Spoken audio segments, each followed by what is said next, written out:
सभी का स्वागत है फिर से मेरे YouTube चैनल पर एक अचीवमेंट स्टे विद प्रीति। और आज हम करेंगे 12th क्लास का ही पोल साइंस का चैप्टर है अंतरराष्ट्रीय संगठन। जी हाँ, आज हम अंतरराष्ट्रीय संगठन के बारे में बात करेंगे। तो चलिए फिर देरी किस चीज़ के शो करते हैं, क्योंकि बहुत इंपॉर्टेंट चैप्टर है। तो लास्ट तक बने रहिएगा इस वीडियो में ताकि आपको अच्छे से समझ में आ जाए। तो देखिए, सबसे पहले तो हम यहाँ पे क्या जानेंगे कि जो अंतरराष्ट्रीय संगठन है ये होता क्या है, इसकी मीनिंग क्या है। तो ऐसा संगठन जो कि पूरी दुनिया के लिए कार्य करता है उसे हम क्या बोलेंगे, अंतरराष्ट्रीय संगठन। ऐसा संगठन जो पूरी दुनिया के लिए कार्य कर रहा है, पूरे विश्व के लिए कार्य कर रहा है, इसको हम क्या बोलेंगे, अंतरराष्ट्रीय संगठन। देखिए, अंतरराष्ट्रीय संगठन ऐसा संगठन नहीं है जो मेनली किसी देश के लिए कार्य करेगा, जो मेनली पर्टिकुलरली किसी महाद्वीप के लिए काम कर रहा है, नहीं। ऐसा संघ जो कि क्या कर रहा है, पूरे के पूरे विश्व के लिए काम कर रहा है।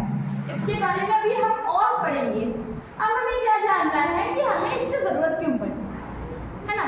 तो देखिए, इसकी ये वाले पॉइंट्स और ये इम्पोर्टेंट क्वेश्चन है, ये पेपर में पूछा जाता है कि अंतरराष्ट्रीय संगठन की हमें आवश्यकता क्यों है।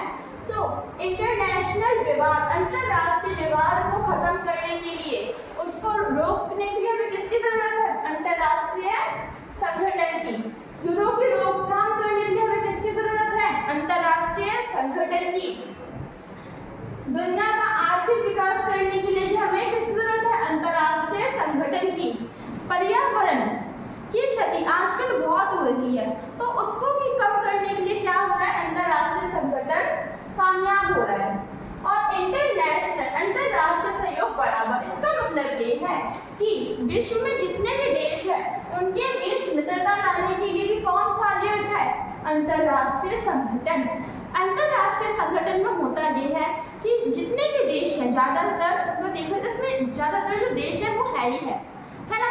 तो जितने भी देश उनके जो उनके मेन जो हमारे वो जो पर्सन हो, जैसे हमारे प्राइम मिनिस्टर हो गया, प्रेसिडेंट हो गया, तो ये सबके सब आके मीटिंग करते हैं और ये जो हमारे पास तर्क आ रहे हैं इन पे बातचीत करते हैं कि इसको कैसे सॉल्व आउट किया जाए। इतना क्लियर हो गया। अब हम यहाँ पे क्या पढ़ेंगे कि इसका विकास। देखिए, किसी भी चीज का निर्माण हो रहा है तो उसका विकास किस तरीके से हुआ, उसका निर्माण किस तरीके से हुआ, है ना। तो देखिए, यहाँ पे फर्स्ट वर्ल्ड वॉर कब हुआ था, या कमेंट सेक्शन में लिखेंगे, क्योंकि ये मैंने आपको बहुत बार बता चुका है। जब फर्स्ट वर्ल्ड वॉर हुआ तो इससे पूरे के पूरे विश्व को बहुत बड़ी क्षति पहुंची, नुकसान हुआ। अब सेकेंड वर्ल्ड वॉर भी होने की संभावनाएं आ गई। सेकेंड वर्ल्ड वॉर रोकने के लिए 1920 में लीग ऑफ नेशंस की स्थापना, जिसकी स्थापना लीग ऑफ नेशंस। लेकिन दुर्भाग्य से ये जो संगठन है ये द्वितीय विश्व युद्ध को नहीं रोक सका। लेकिन आगे चल के ही 1945 24 अक्टूबर को इसका क्या हो गया, निर्माण हो गया यूएनओ का। यूएनओ आप ये समझ लीजिए कि ये ना इसका आधुनिक मॉडल है, ये इसका आधुनिक मॉडल है। अब हम यहाँ पे क्या बात करें कि इसकी संस्थापक देश कितने हैं, कितने देशों ने इसकी स्थापना करी। तो 51 देशों ने इसकी स्थापना करी और इसमें जो मेन है ना वो इंडिया भी है। इसमें इंडिया ने भी क्या की, इसकी स्थापना की। और अभी प्रेजेंट में अगर हम बात करें कि इसमें कितने देश हैं, तो इसमें 193 देश आते हैं। इसके पहले जो महासचिव है वो ट्राइगोप्ली और वर्तमान में जो महासचिव है वो एंटोनिया गुटेरेस। इतना ही था हमारा विकास का पॉइंट। अब हम आगे चलेंगे और जानेंगे कि अंतरराष्ट्रीय संगठन के कितने अंग हैं। अब हम यहाँ पे जानेंगे कि जो हमारे यूएनओ है उसके अंग कितने हैं। तो देखिए, सबसे पहले आता है महासभा, सुरक्षा परिषद, सामाजिक आयोग। मैंने यहाँ पे तो उसका नाम लिखा है, इन सब के नीचे आपको परिषद भी लिखना है, ठीक है। ऐसा नहीं पेपर का नाम महासभा लिखा है, महासभा परिषद, सुरक्षा परिषद, सामाजिक और आर्थिक परिषद, इंटरनेशनल मतलब कि अंतरराष्ट्रीय न्यायालय परिषद और न्यायिक परिषद। इसको 1994 में खत्म कर दिया गया। और एक आता है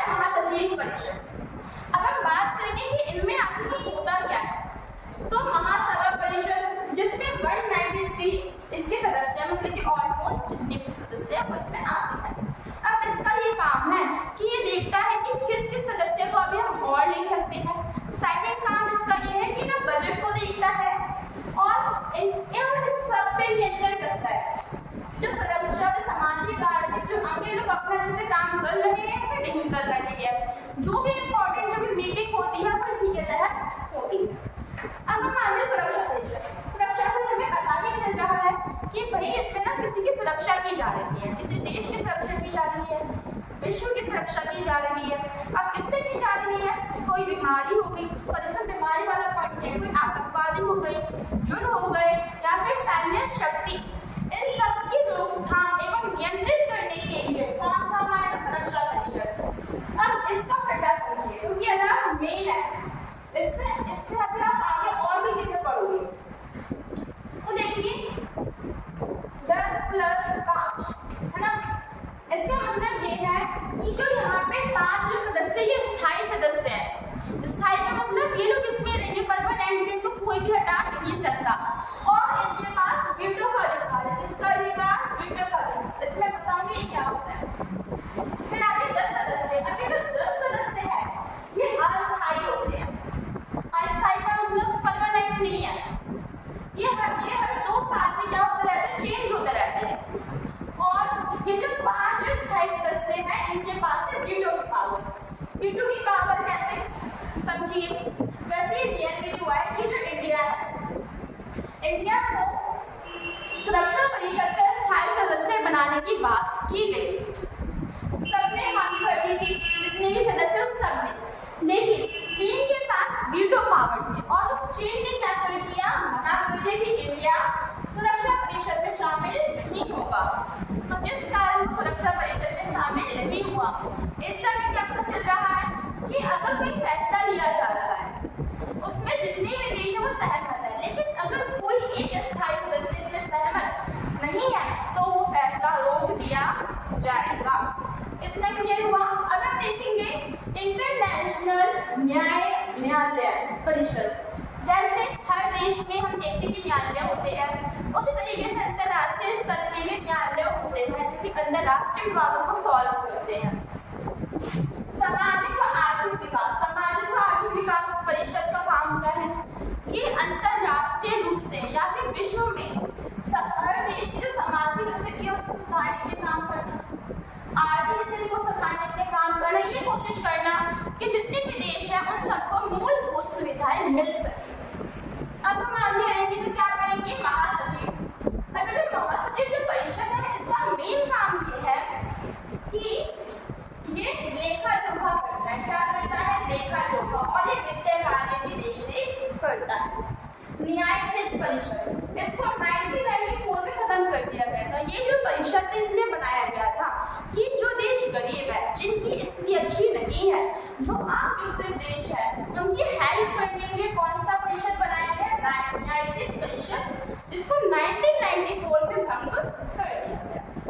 अब हम आप देखिए, ये भी आपका वेरी इंपॉर्टेंट क्वेश्चन आता है, मोस्ट इंपॉर्टेंट क्वेश्चन। अगर हम सपोज इससे आपको 2 प्रकार के क्वेश्चन मिलेंगे एक ही पॉइंट से कि भारत की ऐसी कौन सी विशेषता है जिससे वो अंतरराष्ट्रीय संगठन में शामिल, अंतरराष्ट्रीय स्थायी संगठन में शामिल हो सकता है। दूसरा, ऐसी किसी देश की विशेषताएं बताइए जिससे वो अंतरराष्ट्रीय स्थायी संगठन में शामिल हो सकता है। तो इस तरीके से आपके पास क्वेश्चन आते हैं, मेन इंपॉर्टेंट है। तो देखिए, सबसे पहले जो भारत है ना, ये विश्व का सबसे बड़ा लोकतांत्रिक देश है। फर्स्ट पॉइंट, इसकी अर्थव्यवस्था भी अच्छी हो रही है, इसकी अर्थव्यवस्था का विकास हो रहा है। ये संस्थापक देशों में से एक है। संस्थापक देश जिसने क्या करा था, इसकी स्थापना की थी यूएन होगी, उसमें से एक इंडिया भी था। इसकी जो सैन्य क्षमता है बहुत अच्छी है, इसके पास तमाम हथियार है इंडिया के पास। ये मानव अधिकार का सम्मान करता है और ये यूएनओ का जो बजट योगदान है ना, जो बजट उसमें योगदान भी अच्छे से देता है, शांति कार्य का सहयोग करता है। तो ये इसके पॉइंट्स हैं। आई होप कि अब आपको समझ में आ गया होगा। अब आप पढ़ेंगे आगे और जानेंगे कुछ और।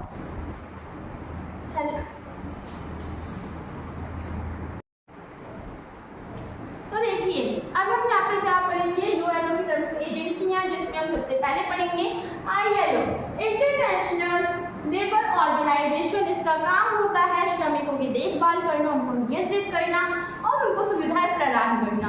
आपके पेपर में मेनली इनकी फुल फॉर्म्स पूछे जाएंगे, उनके काम पूछे जाएंगे।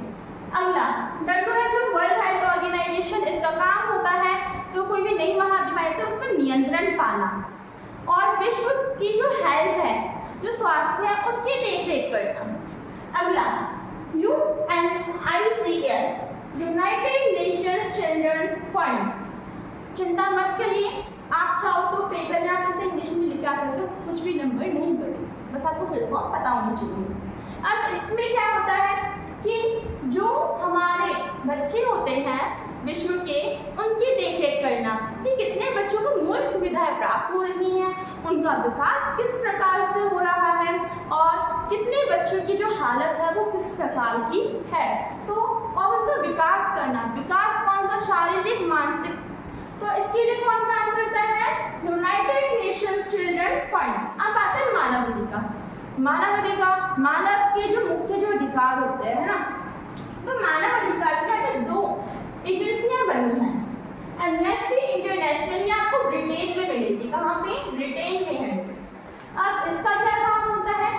इन दोनों के जो काम होते हैं सेम ही होंगे। सेकंड जो एजेंसी है वो human right watch. Amnesty international, human right watch, इनका काम है कि जो लोग हैं उनको मानव अधिकार प्राप्त कराना और ये भी देखना कि किसी मानव अधिकार का उल्लंघन ना हो। हर देश में मानव अधिकार की पहुंच करना किसका काम होगा?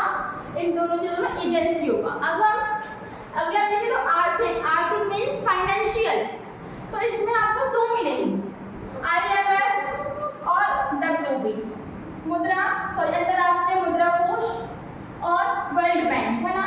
तो इन दोनों का काम क्या होगा कि अगर किसी देश को ऋण चाहिए तो ऋण कौन देंगे? ये दोनों की दोनों जो बैंक, ये दोनों की दोनों जो एजेंसियां हैं उनको क्या देंगी? ऋण देंगी। और किसी भी देश का आर्थिक रूप से विकास करना भी इनके हाथों में ही होता है। अब देखिए WTO, वर्ल्ड ट्रेड ऑर्गेनाइजेशन, इसका मतलब है अंतरराष्ट्रीय व्यापार संगठन। इसका काम क्या होगा? हमें नाम से पता चल रहा है कि जो विश्व है उसमें व्यापार कराना, उसमें नियंत्रण कराना और व्यापार में वृद्धि करवाना। अब IAEA, international atom energy agency, इसका मतलब देखिए ये जो है आपका सुरक्षा से जुड़ा होगा, इससे जुड़ा होगा सुरक्षा से। इसका काम ये होता है कि सबसे पहले तो सुरक्षा प्रदान करना अलग देशों को, और हर देश की जो सैन्य जो शक्ति है उसको भी देखना कि किसकी सैन्य शक्ति कैसी और उनके नियंत्रण करना। आज की वीडियो में बस इतना ही, मिलेंगे पार्ट 2 में और भी इससे नए टॉपिकों के साथ। पसंद आई हो तो लाइक और सब्सक्राइब जरूर करना, कुछ डाउट हो तो नीचे कमेंट जरूर करना।